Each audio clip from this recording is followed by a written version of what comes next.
E aí, pessoal, bom dia. Vamos falar aqui agora sobre o que está acontecendo aí no mercado, né? E que isso está afetando muito a carteira dos RPPS, no modo geral, tanto renda fixa e renda variável. E isso vem tirando o sono de muita gente, né? Não só vocês, investidores RPPS, como investidores no mundo todo.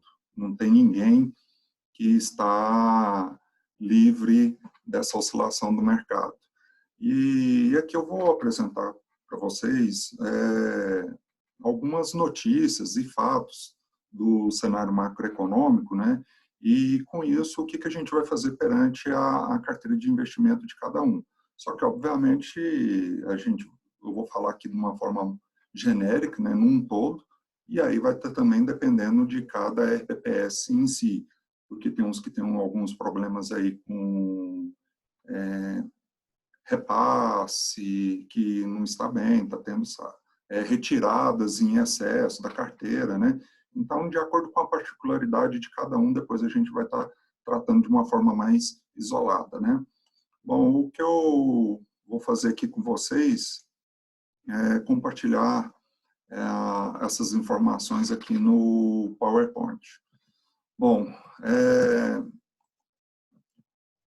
falando de notícias no setor externo, a gente já viu aí, né, o que está acontecendo. Essa questão da não acordo com a OPEP, estava na tentativa de fazer uma nova reunião para que Rússia e Arábia Saudita se entendessem no acordo. Parece que essa reunião de quarta-feira parece que já não vai acontecer, e isso está estremecendo. Então, o Brent, o barril de petróleo Brent, é negociado com perda de 25%, enquanto o texano recuando aí 23%. Então, apesar do coronavírus, essa questão do petróleo também está interferindo muito aí com o nervo dos investidores. Empresas de aviação do Reino Unido aí estão pedindo ajuda ao governo para manter suas operações, né? Logo após quando o Trump aí acrescentou aí que Reino Unido e Irlanda na lista de países com restrição de viagens ao território americano. Espanha decreta aí estado de emergência por causa do coronavírus, né?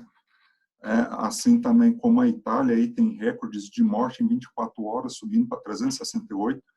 Aqui só uma atenção, a Itália, muito diferente de alguns países, ela é um país relativamente velho, então é normal que se lá tem um índice de mortalidade mais alto por causa do coronavírus. França adotou medidas de fechamento de lojas, restaurantes, né, e pedindo para que pessoas ficam internas em casa, né, e a Federação Italiana aí também pedirá aí adiamento da Eurocopa. Gente, essas medidas que países, não diferente aqui do Brasil, até mesmo o governador aqui, Ronaldo Caiado, pedindo para não ter aglomerações. Isso, de certa forma, é uma medida mais de cautela do que de pânico, porque a forma de contágio do coronavírus ele é muito mais fácil, né, do que algumas outras doenças. Então, não é que o mercado, de certa forma, desculpa, os governos não estão sabendo o que fazer e estão tomando essa medida, como diz, aleatoriamente. Não, simplesmente para evitar aí que se propague ainda mais a contaminação. Porque no momento que as pessoas ficam internamente, evita se expor em aglomerações, a tendência do coronavírus é de se espalhar cada vez menos. E aí, obviamente, essa situação tende a normalizar, né? Mas é uma medida, ao ponto de vista de muitos que comentam, é a mais acertada, uma vez que não tem uma vacina. O tratamento, por enquanto, mais no repouso e alguns medicamentos para combater aí alguma febre, algum mal-estar e tudo mais. Estados Unidos, né, uma atitude que o Fed fez aí nesse final de semana, quer dizer, ontem, né, isso que está fazendo na segunda-feira as bolsas estarem operando de uma forma negativa, é a atitude de reduzir a taxa de juros, já que sua reunião era para ser agora, essa semana. Então, já está saindo até notícias aí chamando essa reunião extraordinária aí do FED como desastrosas, impensável e tudo mais, e que isso está alargando ainda mais o mundo, né? Então, a taxa de juros dos Estados Unidos agora, a meta já começou a valer a partir de agora, segunda-feira, entre 0 e 0,25%, né? Tudo indica que aqui a nossa também vai nesse mesmo ritmo de queda. Bom, então com isso, já na semana passada que aliviou um pouco as tensões na Bolsa, a injeção de 1,5 trilhão, né? E agora mais 4 trilhões, né? Para conter esses efeitos negativos aí do coronavírus. Trump cancelou todos os voos dos Estados Unidos para a Europa, Reino Unido e Irlanda. Ele também declarou o estado de emergência, medida que flexibiliza o que o executivo pode fazer nos estados e municípios. Estados Unidos irão comprar petróleo para a reserva estratégica até o limite, na firma Trump. Isso é uma maneira de segurar um pouco o preço do barril, né?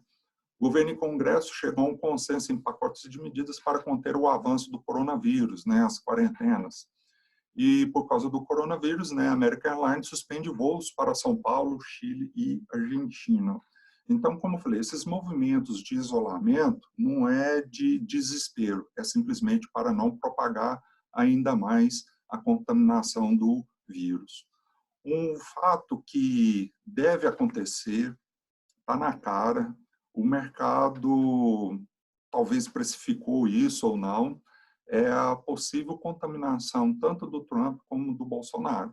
Se seus assessores estão já confirmados com positivo com o vírus do coronavírus, como que os seus líderes, né, não estarão, né? Muita sorte.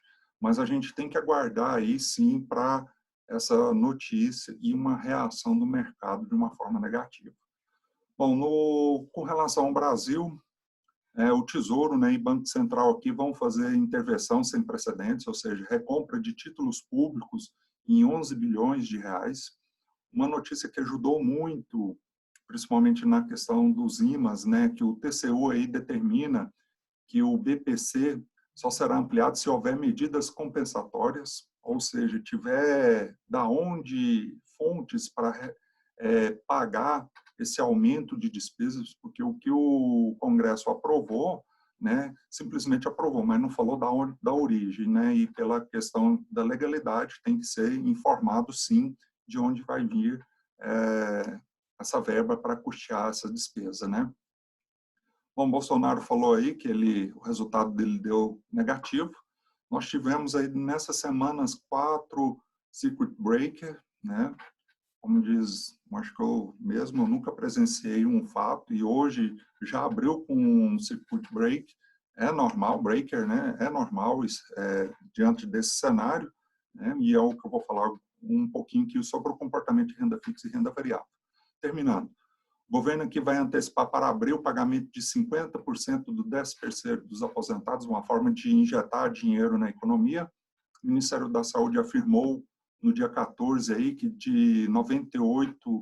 subiu de 98 para 176 casos confirmados, né? E 1.915 pessoas são suspeitas, né? 3 em Goiás. Agora já foi confirmada aí já a 4ª ou 5ª pessoa, salvo engano. O Ministério da Economia reduz projeção de crescimento do PIB de 2,1 para 2,1 em 2020. É até cauteloso fazer projeções de redução do PIB. O mundo afora está fazendo isso, né? Mesmo que talvez o coronavírus não dê esse impacto, mas fazer essa projeção de uma forma até mais prudente e mais transparente no mercado num todo. Então, é normal ter esse desaceleramento, né, do que se manter a atual projeção antes do coronavírus, né? Inflação aí registrou o menor volume para o mês de fevereiro, né, desde 2012. Só acelerou aí 0,25%. Taxa de desocupação estável aí na casa dos 11%. Aqui é o Boletim Focus, que saiu agora segunda-feira, né? O que a gente vê aí para o ano de 2020 é uma redução na perspectiva da inflação para o ano de 2020, de 3,20 para 3,10. Da mesma forma, para 2021, 3,75 e 3,75 para 3,65. E a meta Selic, 4,25 para 3,75 para o ano de 2020. E para 2021, 5,50 e 5,25, né? Então, ou seja, a gente, mesmo com esse cenário catastrófico, as projeções ainda colaboram aí com as estratégias da nossa carteira. Então, isso frisa que esse movimento ele está sendo muito no curto prazo e não no médio e longo prazo, porque o coronavírus ele não vai durar daqui para 2050, né? Ele está impactando muito, já tem pessoas, né, profissionais da área falando que tudo tem seu início, meio e fim, e o coronavírus não é diferente de qualquer outro tipo de doença. Alguns, procurar em noticiários, alguns estão falando aí que talvez ele esteja chegando já na sua fase mediana, no seu ápice, né? E depois disso, uma tendência de declínio, isso em termos de contágio, devido às ações acertadas de todos os estados de ter momentos de não aglomeração, né? Estão evitando se aglomerar, né, para que o vírus não se propague. Bom, aqui é explicando sobre a renda fixa. Acabou que na semana passada a gente ficou muito focado em renda variável, acabou que não deu muita atenção para a renda fixa, né? Porque a renda variável ela é muito mais volátil do que renda fixa. Mas aqui, alguns que acompanham a carteira até observaram que o IRFM1 já começou a ficar negativo no mês. Você vê o tamanho do impacto. E agora o que nós estamos tendo, gente, é uma situação de risco sistêmico, ou seja, tudo está afetado. Não tem para onde correr, principalmente com a resolução 3922, né? O mais assertivo seria, no momento de recuar, seria ir para o CDI, mas só que no CDI aí a gente só pode colocar até 40% do patrimônio do RPPS sobre nessa modalidade de investimento, e aí os demais 60%. Como que fica? Então, acaba que a gente opta pelo IRFM1 devido a poder colocar 100%, e aí com isso ficar menos acessível a essa volatilidade. Então, aqui só para vocês entenderem. Aqui o gráfico está até um pouco torto, mas é para acompanhar a linha aqui da escala. No dia 5 de março, aqui era a nossa ponta de juros, essa taxa azul. Então, aqui eu tinha uma taxa de juros no curto prazo de 4%, depois caindo um pouquinho para algo próximo aí 3,75, né? E aí depois o IDKA aqui, né, os 2 anos, o IMA-B e o IMA-B5+, né? Então, esse aqui é o que a gente representa a curva. Agora, no dia 15 de março, a gente já vê o quê?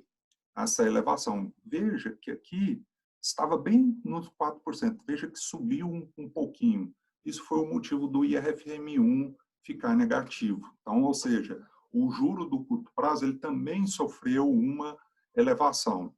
E aí o que a gente vê também aqui comparado com o IDK, principalmente os 2 anos, que ele também sofreu uma elevação, não diferente do IMA-B, né, que sofreu também, e principalmente a ponta mais longa, que seria tipo o IMA-B5+. Então, por isso que a renda fixa subiu muito. E o IMA-B, presente praticamente em quase todas as carteiras dos nossos clientes, ele chegou a acumular até na quinta-feira, quarta-feira, salvo engano, 10% negativo. Só que depois dessas medidas que nós tivemos, tanto do FED e tudo mais, acabou que na sexta-feira mesmo, ou na quinta-feira, os juros caiu tão forte que teve uma valorização de 5%. Então, acabou que a rentabilidade negativa no mês acumulada do IMA-B de 10% já caiu para 5%, mas ainda negativo. E a tendência da curva de juros, ela de retomar mais rápido do que em si a bolsa, né? Então, na hora dos mercados renda fixa e renda variável retomar a sua normalidade, os juros tenderá a voltar muito mais rápido do que a bolsa. Por que isso? A bolsa, ela está mostrando que ela não está tendo rumo para onde que ela vai. Se ela cai ou se ela sobe. Por quê? Está tendo movimentos de alta e baixa, altas e baixas devido a notícias. Não está tendo fundamento para que o investidor justifique a sua movimentação, seja para comprar, seja para vender. E relembrando, por que a bolsa está tendo muito volátil nesse sentido? Uma coisa que a gente tem que observar é que quem influencia muito o mercado de renda variável são os grandes players. E esses grandes players, eu estou falando de bancos, seguradoras, planos de saúde, né, que, queira ou não, entram na parte de seguros, né, seguro-saúde e tudo mais. E, nesse momento, grandes investidores internacionais também, e até mesmo internos. Então, nessa situação, esse pessoal, eles estão operando, de certa forma, com boa parte deles com lucro, alguns devem estar até também operando com prejuízo, mas por uma questão deles estarem precisando de liquidez, né? Principalmente pensando na questão de seguros, né? Tem que fazer indenização. Então, ele vai lá, resgata esse recurso aí, ele vai antecipar lucros e tudo mais. Então, ele começa a fazer operações não pensando em fundamentos, em si, em cima de fato. E aí, de acordo com as notícias que vai jogando na mídia, ele vai tomando as suas posições. E boa parte dessas posições está sendo equivocado. Então, é como eu falo, se a gente for querer acompanhar esse movimento, compra e vende, acaba que a gente vai perder time, porque o RPPS ele tem mais... ele tem um delay muito maior do que o mercado, porque saiu uma notícia agora, é questão de segundo, minutos, ele já está tomando a sua decisão. O RPPS já vai tomar essa decisão já em alguns dias. Então, no momento que o mercado vai para um lado, e aí o RPPS quer ir para esse mesmo lado, aí quando o RPPS tomou suas decisões, mandou a ordem para o banco, e que vai fazer esse movimento, aí o mercado está voltando. Então, por isso que o RPPS, a gente fala aí, principalmente com a renda variável, a gente aconselha ficar como está, mesmo que esteja com prejuízo, mesmo que bolsa esteja desvalorizando no momento. Porque o que pode acontecer, gente? Sair um fato relevante, porque esse movimento vai recuperar, isso é fato. Agora, se vai ser daqui um dia, uma semana, um mês, que são elas. Eu não tenho essa bola de cristal e eu não sou não doido de prometer uma data. Mas é bem provável de vir algum fato muito relevante e acalmar os nervos do mercado. E acalmando os nervos do mercado, o que pode acontecer? O que vai acontecer? Só pegar aqui uma lanterna para não ficar tão escuro. É que o mercado vai retomar. E nessa retomada, se saiu até entrar, vai entrar aquela a certeza. Você vendeu barato e vai comprar os papéis mais caros. Então, acaba que você vai concretizar mesmo o prejuízo. Com relação à renda variável, frisando, né, a gente recomenda, no momento, aguentar. Aguentar, não fazer nenhum movimento, porque esse movimento pode, sim, concretizar ainda mais essa perda contábil. Bancos e algumas outras consultorias estão até indicando a fazer compra em bolsa. Por que eu acho assim muito... Não é irresponsável. Pela teoria, assim, pelos fundamentos, realmente os papéis estão baratos. Mas devido a essa volatilidade, em si o mercado não está sabendo para que rumo tomar, é melhor ficar quieto. Nem comprar e nem vender. Porque você pode comprar e cair mais, e você pode vender e o mercado começa a recuperar. Essas são as duas situações que podem ocorrer. Então, é muito mais prudente aguardar e aguardar o ciclo de retomada, assim como alguns clientes em 2018 entraram na bolsa antes da greve dos caminhoneiros, aconteceu isso. Ficou de abril, mais ou menos, até julho, indefinido o mercado. E aí, depois que começou a ter definições sobre as eleições presidenciais, aí sim o mercado tomou a sua reação e retomou de uma forma muito forte. Então, da mesma forma, pode acontecer agora com o caso do coronavírus. Começa a vir resultados falando que o número de infectados está diminuindo, que a taxa de mortalidade está vindo dentro das projeções por exemplo, algum tipo de vacina que ajuda a não fazer novas contaminações, o mercado de renda variável ele vai dar uma reação assim, muito forte. Então, por isso, manter. E até os clientes que mandamos entrar na bolsa é porque está com uma vida financeira mais saudável do que muitos outros que não estão. Então, ele aguenta segurar esse momento de baixa. Bom, falando sobre o risco CDS, né, que é o risco medido mundo afora. Nós batemos aqui no dia 20 do 2, o menor índice, 91,8 pontos. Obviamente, agora subiu, né? Normal. Isso não foi só o Brasil, foi o mundo todo. Se fosse só o Brasil, era uma atenção ao indicador, mas não. O mundo todo elevou o seu risco. Então, hoje o Brasil está com 210 pontos. Se observar aqui no passado, a gente ainda está como se fosse aqui final de 2018, na mesma casa, ou então aqui julho de 2018. Né? Então, a gente ainda está com uma elevação do CDS, assim, dentro da normalidade, né? E ainda, queira ou não, dentro de uma certa mínima, olhando os últimos anos aí. Bom, juros americano, que vinha também, de certa forma, assustando o mercado, justamente porque o curto prazo pagando muito mais do que o médio e longo prazo. Não vou considerar muito a ponta longa, porque aqui são títulos de 30 anos. Agora, por causa da redução da taxa de juros que teve 2 semanas atrás, né, então entra dentro da normalidade, o curto prazo pagando menos do que o médio e longo prazo. E com a decisão de ontem de reduzir a 0,25 a taxa de juros, né? Então essa curva aqui ainda vai cair mais. A perspectiva, né, é que o governo faça, o governo não, né, o Copom faça aí essa redução também na Selic, alguns acreditando aí já fechar em 3,75, o que pode até acontecer aí de uma elevação aí na taxa de câmbio.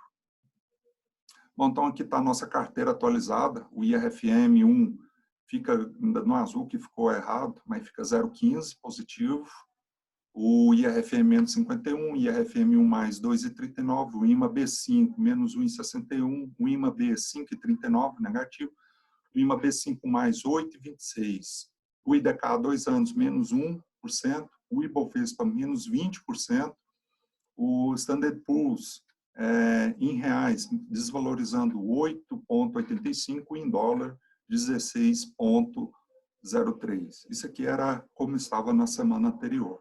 Então, vê que a renda fixa e renda variável está sofrendo, sim, oscilações. Uma coisa que eu vou falar aqui agora é o seguinte, na nossa concepção, os recursos que forem entrando, é o seguinte, se entrou agora e daqui 10, 15 dias vai pagar a folha, deixa na conta corrente mesmo, não põe no IRFM1. Por quê? Pode ser que hoje, com o mercado oscilante, a taxa de juros do curto prazo, o CDI, ele sofra aí uma elevação na negociação no mercado. Isso pode fazer com que o IRFM1 volte a ficar negativo. Então, para não comprometer o pagamento, deixa na conta corrente, né? Aportes que não vai ser usado para pagamento de folha, esse sim pode colocar no IRFM1. A oscilação dele vai ser muito pouca, não vai ser uma coisa como já o IRFM, por exemplo, o IMA-B ou até mesmo o IDKA. O que a gente está vendo aqui de oportunidades? Né? E aí eu vou jogar de uma forma genérica, né? E aí eu até peço para você, gestor, você, conselheiro, tanto do Conselho Previdenciário como do Comitê de Investimento, de vocês analisarem dessa oportunidade. Isso é ciclo, isso é uma situação muito no curto prazo. Mesmo que nós estamos tendo todo um estresse político interno aqui, o mercado ele está, de certa forma, ignorando boa parte disso aí, o que ele está levando em conta mais uma situação global. E essa situação global, mesmo que mostra que estava projetado o mundo crescer, vamos supor, 3%, vai cair agora para 2,5%. Ainda é um crescimento, só que é um crescimento mais lento. E, obviamente, o mercado ele vai fazer o seu ajuste para dentro desse crescimento, né? Só que desde você ganhar mais rentabilidade, vai ganhar menos, né? Então, o que a gente vê nessa situação? Passado essa fase do coronavírus, e pode ser que agora, março, em abril, isso venha a ter fatos relevantes de uma forma positiva, porque isso não perpetuará, né, como eu falei, que o vírus, como já todos sabem aí, é igual eu, careca de saber que isso é momentâneo, o vírus não tem esse poder de eximar, vamos dizer, grande parte da população, como já aconteceu com outras pandemias aí num passado, em momentos remotos que não tinha vacina e tudo mais. A gente está vendo aqui uma oportunidade de retomar a nossa carteira mais rápido com isso, né, através de alocações na carteira, né? E essa alocação, obviamente, ela pode ter sim um reflexo um pouco negativo, mas é visando já o médio e longo prazo aqui com essa retomada. Como a taxa de juros subiu muito nessa semana, né, onde IMA-B estava 10% negativo, IMA-B5+, um pouco mais de 15%, ou seja, o título público ele se tornou caro e agora ele está com a tendência de tornar mais barato, principalmente se reduzir essa taxa de juros, né? O que a gente, no momento, está querendo fazer? Que a gente, de estratégia, da gente fazer movimentos para a gente ganhar oportunidade na ponta longa, ou seja, aqui no IMA B5+. Né? Ele aqui é o que é mais sensível e isso pode trazer, sim, algum ganho da gente fazendo essa operação e isso beneficiar a carteira aí na retomada para a gente conseguir um máximo de rentabilidade até o final de 2020. Então, nós estamos tentando fazer aí esse movimento em 3 etapas, né? 4 etapas vai depender de como que o mercado vai reagir. A gente está querendo fazer da seguinte forma, nós temos hoje boa parte da nossa carteira aqui no IDKA, porque, como já foi mostrado para vocês, né, comentado, quando a gente aderiu a essa estratégia, é um indicador, é uma modalidade de investimento que quase ele busca a meta atuarial, muitas das vezes até a mais do que a meta, né? E dos 14 anos analisados nele, somente 8 meses ficaram negativos, mas acabou que todo o ciclo, né, de janeiro a dezembro, ele fechou positivo. Então, como a gente está muito concentrado nele, o que a gente quer fazer? Né, que a gente está propondo? Retirar 4% do IDKA, aí a gente fazer a seguinte realocação. 2% vem aqui para o IRFM1, para ter uma liquidez, para conter um pouco a volatilidade, e 2% aqui para o IMA B5+. Por quê? No momento que essa ponta longa começa a ceder, ele vai me trazer um retorno muito além do que o próprio IDKA, o próprio IMA-B e os outros demais índices vão demorar a trazer. Então, ele vai me acelerar essa retomada. Andou um pouco, a gente acompanhando esse cenário, o cenário ficando mais favorável, o que é a estratégia? Tirar mais 4% do IDKA, passar 2% para o IRFM1 e mais 2% para o IMA B5, até chegar aí no máximo 5% até 7%, mas aí a gente sempre está otimizando carteira, fazendo simulações para ver qual que é o volume máximo ideal, para a gente, então, fazer aí essa recuperação de uma forma mais rápida do que se a gente manter a carteira como hoje. Só que lembrando, isso aqui é para quem já tem na carteira pelo menos um IMA-B. Quem não tem IMA-B, isso aqui não dá, porque você está com algum problema de patrimônio, está com patrimônio decrescente e tudo mais, então, infelizmente, essa oportunidade aqui, ela não é aconselhável. E qualquer coisa também, pode ligar aqui para a gente para estar explicando isso melhor. Bom, o que eu tinha a passar, aqui é o resultado da carteira, como que está, né? Carteira conservadora, menos 2,70 de rentabilidade por uma meta de 0,64, acabando que no ano acumulado aqui 2,52 com a meta de 2,15.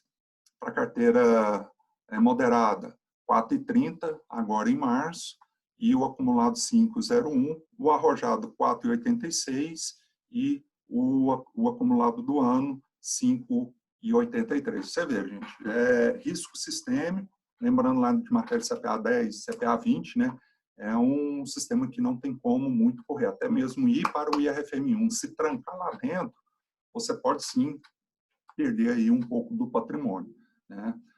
Bom, aí aqui é só o gráfico de como que a nossa carteira está se comportando, né? E aqui então, por enquanto, o que eu tenho a dizer para vocês é isso. É uma questão mais de cautela, não é fácil. Eu mesmo, olhando meus investimentos, eu vejo lá que eu tinha X, agora eu estou X menos tanto. Nossa, é ruim, ninguém quer ver isso.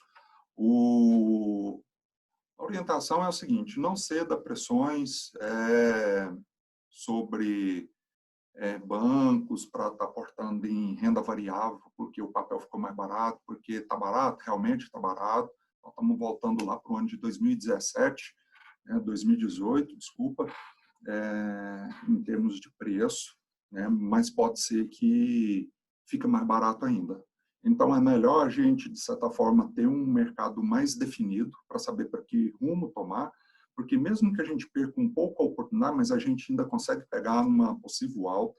Então, a recomendação é, pelo menos, manter esse percentual em renda variável, mesmo que ele venha a depreciar mais ainda, né? Mas a questão assim, que enquanto você está lá dentro do produto, você ainda não perdeu.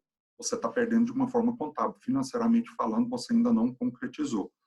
E da mesma forma, a carteira de renda variável, ou de renda fixa, né? Salvo essa possibilidade que eu dei aí da gente estar buscando a recuperação da carteira, né? Dentro desse cenário. E tendo dúvidas, liga aqui para nós, manda e-mail para a gente estar vendo aí com você, gestor, com você, conselheiros, comitê, a melhor forma de se posicionar de cada carteira, né? E a gente está aqui para elucidar qualquer tipo de dúvida. Espero que eu tenha sido um pouco claro, né? Eu tento simplificar muito essa linguagem técnica do mercado de capitais, com o linguajar nosso de cada dia, e estamos aqui à disposição.